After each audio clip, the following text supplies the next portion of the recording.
Oke, thank you Kak sebelumnya udah datang ke interview ini gitu. Maaf ganggu waktunya. Mungkin sebelumnya aku perkenalan diri dulu. Jadi nama aku Rea Natania, aku dari jurusan Manajemen Angkatan 22. Jadi aku ngundang Kakak untuk interview ini terkait dengan untuk fulfill UTS Consumer Behavior.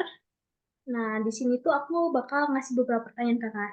Nah, boleh sebelumnya Kakak untuk perkenalan diri dulu. Halo Rea, jadi nama aku Rivo Haryadinata dari Angkatan 21 jurusan Manajemen. Oke, halo Kak. Jadi mungkin aku langsung loncat ke pertanyaan pertama kali ya. Jadi buat Kak Rivo Boleh, sendiri, boleh. Kak Rivo itu paling sering pakai media sosial apa aja sih? Oke, jadi kalau untuk media sosial yang paling aku sering gunain itu ada Instagram, ada Twitter, sama ada TikTok sih, kalau untuk aku pribadi. Oke. Nah, dari media sosial itu tuh, Kak Rivo sendiri pernah dengar nggak sih ada istilah denurus tuh? Pasti pernah dengar kata The Nurul. Oke, terus kalau Kak Rivo dengar kata denurus tuh, stigma atau apa sih yang Kak Rivo pikirin pertama kali dengar kata denurus?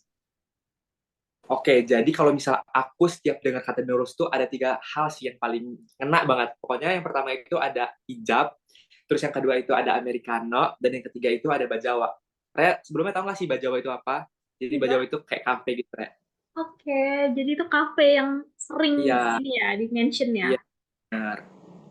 Oke, terus abis itu nih, kalau menurut Kariko sendiri, konotasi yang muncul dari kata atau stigma denurus itu apa sih? Negatif, positif kah, atau netral? Oke, buat aku pribadi sih, aku lebih ke netral ya, Re. Karena mungkin untuk menjadi denurus itu kan mm, butuh suatu proses ya, nggak tiba-tiba jadi denurus gitu kan. Pasti ada impact dari orang lain gitu kan.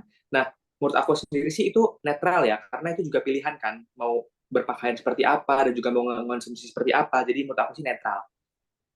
Oke, Kak. Terus abis itu di sini, kalau Kariko sendiri nih, pernah nggak sih nemuin ada konten atau produk yang menggunakan kata denurus ini sebagai media promosi mereka gitu?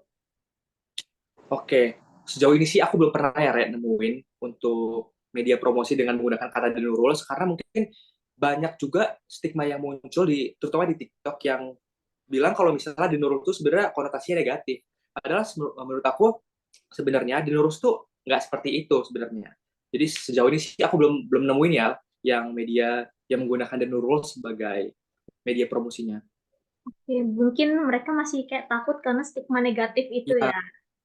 ya. Oke, nah terus abis itu di sini tuh ada pertanyaan, apakah penggunaan istilah denurus ini dapat mempengaruhi perilaku konsumen gitu dalam keputusan pembelian mereka? Oke, kalau menurut aku pribadi, menurut aku sih dapat mempengaruhi banget ya, Rek. Kenapa? Karena nih, misalnya seperti tiga hal tadi yang udah aku sebutin, migacoan, jilbab, dan juga kafe yang udah aku sebutin tadi. Ketika seseorang itu melihat orang lain berpergian ke sana, terutama the Nurul's, kayak mereka itu banyak ke sana. Sedangkan orang-orang juga banyak yang belum pernah ke sana. Itu salah satu faktor pemicu gitu. Kayak, oh ternyata the Nurul's ini banyak ke sana, tapi saya belum pernah nih ke sana. Jadi menurut aku tuh itu merupakan salah satu faktor nih yang mendorong. Jadi kayak salah satu pacuan juga untuk orang lain untuk pengen sih ngecobain apa yang Dino Russo cobain. Menurut aku gitu sih, Nek. Oke, jadi itu tuh ngebantu gitu ya dalam proses Ya, pemilihan. ngebantu. Oke, di sini ada pertanyaan lagi nih Kak. Menurut Kariko sendiri nih, kalau istilah denurus ini mempengaruhi nggak sih dalam keputusan pembelian Kariko?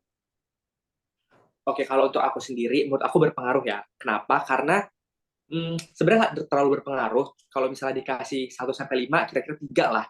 Karena menurut aku bukan pribadi yang pengen banget ngikutin, tapi aku juga kepo sama apa yang mereka lakuin. Jadi menurut aku ya lumayan berpengaruh, tapi nggak terlalu berpengaruh ya. Karena persepsi orang beda-beda kan pastinya. Ya berarti netral lah ya, nggak terlalu, Ya, net. tapi pengaruh juga gitu. Ya, bener. Oke, ini pertanyaan terakhir nih. Setelah Ya, dari boleh, semua boleh. pertanyaan ini, overall, menurut Kariko sendiri, seberapa berpengaruh istilah dan rules dalam proses pengambilan keputusan konsumen? Boleh di rating dari 1 sampai 5 deh. Oke, untuk 1 sampai 5, kalau aku pribadi sih 3 deh. Karena yang udah aku jelasin di pertanyaan sebelumnya, karena orang-orang punya preferensinya masing-masing. Tapi untuk aku 3, karena ya udah aku jelasin tadi, aku nggak terlalu ngikutin, tapi aku juga pengen tahu dan pengen nyobain apa sih yang di Nurul lakuin dan apa sih yang di Nurul beli gitu. Oke, mungkin segitu aja Kak interview dari ini semua. Makasih banget udah ngeluangin waktunya buat hadir. And have a nice day, Kak.